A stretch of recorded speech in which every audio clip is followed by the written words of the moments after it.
Kejagung lawan mafia, Purbaya benahi negeri. Dulu, Pertamina itu seperti kapal bocor. Besar, tapi tenggelam pelan-pelan karena tikusnya kebanyakan. Korupsi bukan cuma penyakit, tapi gaya hidup yang diwariskan. Sampai akhirnya, Kejaksaan Agung turun tangan. Keadilan tak lagi berbisik, tapi bekerja. Satu persatu simpul mafia migas diurai. Kerugian negara ratusan triliun mulai dipulihkan. Nama-nama besar tumbang, aset disita. Negara akhirnya melawan balik. Dan di atas reruntuhan itu, muncul Simon Mantiri, nahkoda baru Pertamina, dengan satu misi: bersihkan kapal, ubah arah, gaspol, menuju kemandirian energi. Bahkan Menteri Keuangan Purbaya yang dulu ragu, kini angkat topi. Katanya, Pertamina di bawah Simon udah beda kelas. Itu bukan basa-basi, tapi tanda korporasi ini benar-benar berubah arah. Bukti nyatanya, kilang RDMP Balikpapan. Produksi naik, devisa hemat ratusan triliun. Tenaga kerja terserap dan bahan bakar hijau siap nyalakan masa depan bangsa. Hasilnya, baru 7 bulan bekerja, Pertamina telah raih laba bersih 26,3 triliun rupiah dengan total pendapatan 672 triliun rupiah. Di tengah gejolak pasar global, inilah babak baru. Ketika keadilan dan keberanian bersatu, membangun ulang marwah energi bangsa. Lagi dan lagi, temuan Menko Purbaya bikin geleng kepala. Bagaimana tidak, kali ini Purbaya berhasil bongkar transaksi jahat era Jokowi capai hampir 1.000 triliun di Bank Pembangunan China. Di tahun terakhir kekuasaan Presiden Joko Widodo, publik dikejutkan oleh satu angka yang nyaris tak masuk akal, 984 triliun rupiah. Bukan APBN, bukan investasi resmi, melainkan transaksi keuangan mencurigakan yang diduga terkait korupsi, sebagaimana dicatat PPATK sepanjang tahun 2024. Sejarah akan mencatat, di akhir era Jokowi, Republik hampir tenggelam oleh transaksi jahat yang dibiarkan tumbuh di balik nama pembangunan. Siapa diuntungkan? Tulis di kolom komentar. Prabowo dan Jokowi kaget melihat kinerja Menteri Keuangan yang baru, karena begitu cepat dan disukai oleh rakyat Indonesia. Netizen sekarang jadi suka dan ingin tahu selalu tentang perekonomian di Indonesia. Netizen juga heran kenapa waktu Sri Mulyani jadi Menteri Keuangan tidak terbuka seperti ini. Prabowo tidak sia-sia memberhentikan Sri Mulyani, karena di posisi Menteri Keuangan sangat cocok ditempati oleh Pak Purbaya. Hari ini ada 3 berita terbaru dan terupdate tentang Prabowo dan Menteri Keuangan terbaru yaitu Pak Purbaya. Inilah berita yang pertama. Singgung duit 425 triliun. Menteri Keuangan Purbaya bongkar penyebab susah cari kerja di era Sri Mulyani. Alasan dibalik sulitnya mencari pekerjaan selama era Menkeu Sri Mulyani mulai terungkap. Ternyata, selama ini ada uang pemerintah yang justru tidak diendapkan di Bank Indonesia. Jumlahnya tak main-main, yakni 425 triliun. Duit yang mengendap inilah menjadi penyebab kenapa lapangan pekerjaan menjadi sulit diciptakan. Sistem finansial kita agak kering, makanya ekonominya melambat, makanya dalam 1-2 tahun terakhir orang susah cari kerja dan lain-lain. Karena ada kesalahan kebijakan di situ, moneter dan fiskal, ujar Menteri Keuangan Purbaya Yudhi Sadewa. Purbaya kemudian berjanji akan menarik 200 triliun dari total 425 triliun uang pemerintah yang selama ini mengendap di BI. Untuk hal ini, Purbaya mengaku sudah meminta izin Presiden Prabowo Subianto. Selanjutnya, dana tersebut disalurkan ke bank swasta yang nantinya akan menyalurkan uang tersebut ke pihak ketiga guna menghasilkan lapangan kerja, serta pertumbuhan ekonomi. Saya taruh di bank saja dalam bentuk rekening pemerintah di bank. Saya nggak ada apa-apa, jaminan uang saja. Tapi kan bank nggak akan mendiamkan uang itu ada kosnya. Dia akan terpaksa mencari return yang lebih tinggi dari kosnya, jelas Purbaya. Dengan disalurkannya uang tersebut, otomatis pertumbuhan kredit akan tumbuh. Saya memaksa mekanisme berjalan dengan memberi senjata ke mereka. Jadi, memaksa perbankan berpikir lebih keras untuk bekerja supaya dapat return yang tinggi, tukas Purbaya. Itulah berita yang pertama. Sekarang Mimin akan bacakan berita yang kedua.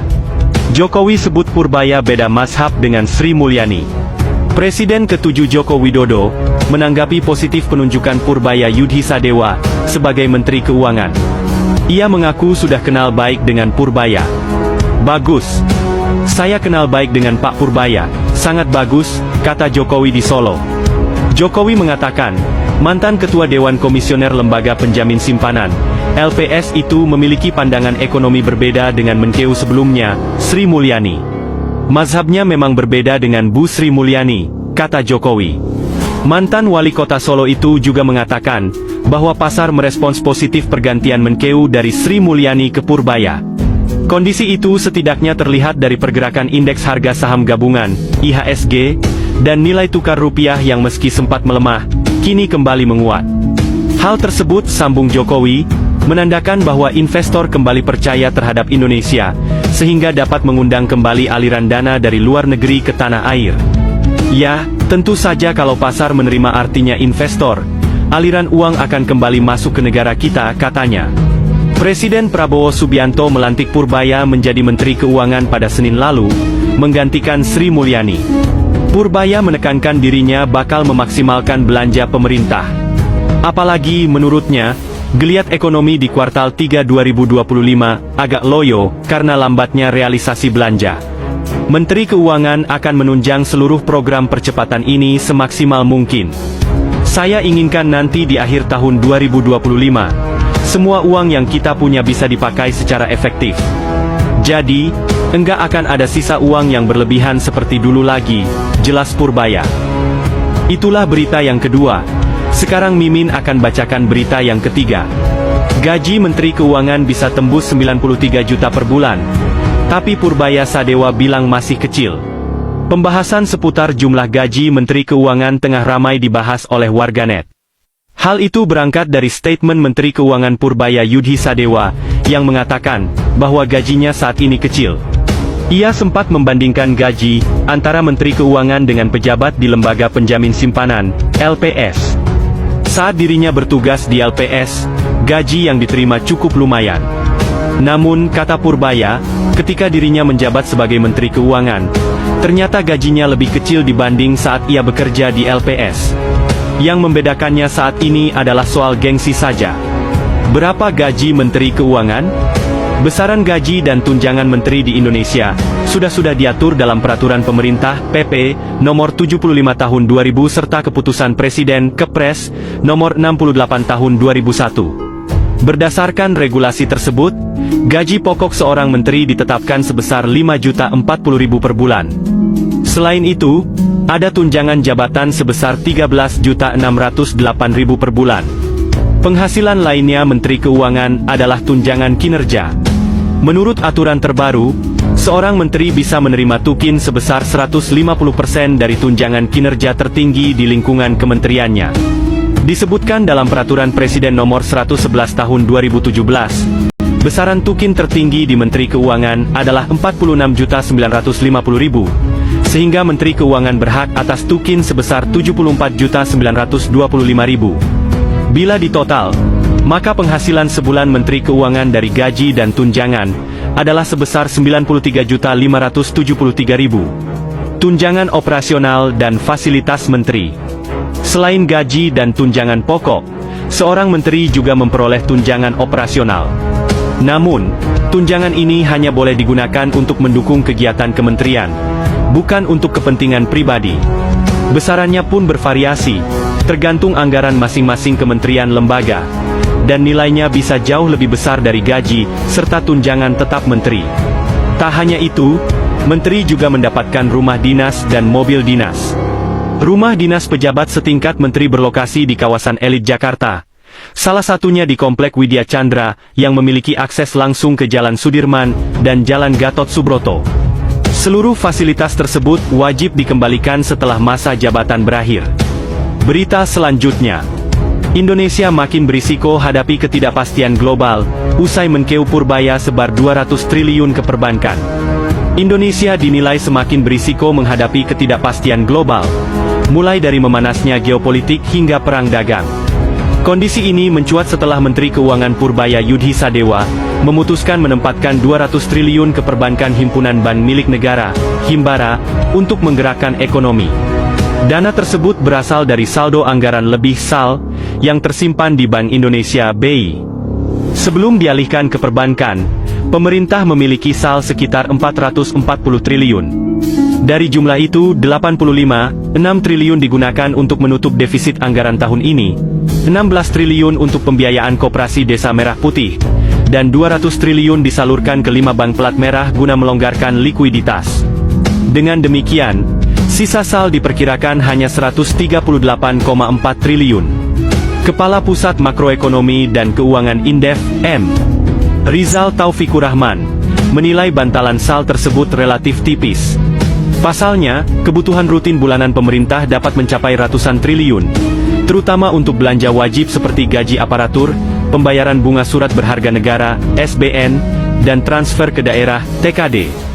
Rizal menekankan, sisa SAL baru aman jika dana 200 triliun yang ditempatkan di Bank Himbara benar-benar likuid dan bisa segera ditarik ketika diperlukan. Jika tidak, posisi kas pemerintah akan rentan di tengah ketidakpastian global dan volatilitas pasar keuangan. Purbaya dan Prabowo mengambil resiko besar dengan membuat banyaknya lapangan pekerjaan di Indonesia, tetapi hal ini ditentang oleh para elit politik yang takut Indonesia bangkrut. Dengan santai dan lugas Purabaya mengatakan lebih baik mengambil resiko tinggi daripada uang diambil oleh koruptor. Luhut Panjaitan berkonflik dengan Menteri Pertahanan Syafri Syamsuddin hal ini karena Menteri Pertahanan Syafri Syamsuddin tidak mendukung Luhut Panjaitan saat Luhut Panjaitan akan diaudit oleh Menteri Keuangan Purbaya Yudi Sadewa, melainkan Syafri Syamsuddin mendukung Menteri Keuangan Purbaya Yudi Sadewa. Bayangin, 40 perusahaan asing beroperasi di Indonesia, tapi pajaknya nggak dibayar. Dan yang bikin kaget, sebagian besar dari Cina. Jadi uang negara gimana nih? Ini bukan gosip. Menteri Keuangan Purbaya Yudi Sadewa mengungkap bahwa 40 perusahaan asal China terindikasi tidak patuh membayar pajak di Indonesia. Dan 2 perusahaan sudah mulai disidak oleh otoritas pajak. Perusahaan-perusahaan ini bukan usaha kecil. Mayoritasnya bergerak di sektor pertambangan dan pengolahan mineral, industri smelter, dan manufaktur berbasis sumber daya alam. Artinya apa? Mereka mengambil bahan mentah Indonesia, mengolah, mendapatkan keuntungan besar, tapi kontribusi terhadap negara masih jadi pertanyaan. Masalahnya bukan cuma soal pajak, belum dibayar. Yang jadi pertanyaan besar, apakah pengawasan pajak kita memang lemah? Atau memang ada celah regulasi yang sengaja dimanfaatkan? Atau yang lebih parah, penegakan hukum yang tebang pilih? Kalau UMKM telat lapor pajak bisa langsung ditegur? Kenapa perusahaan besar bisa ngumpet bertahun-tahun? Investasi asing memang penting, tapi investasi tanpa keadilan pajak sama dengan kerugian negara. Menurut kamu, haruskah perusahaan asing yang bandel dicabut izinnya? Atau cukup didenda besar? Atau justru sistem pajaknya yang perlu dibongkar total? Tulis pendapatmu di kolom komentar.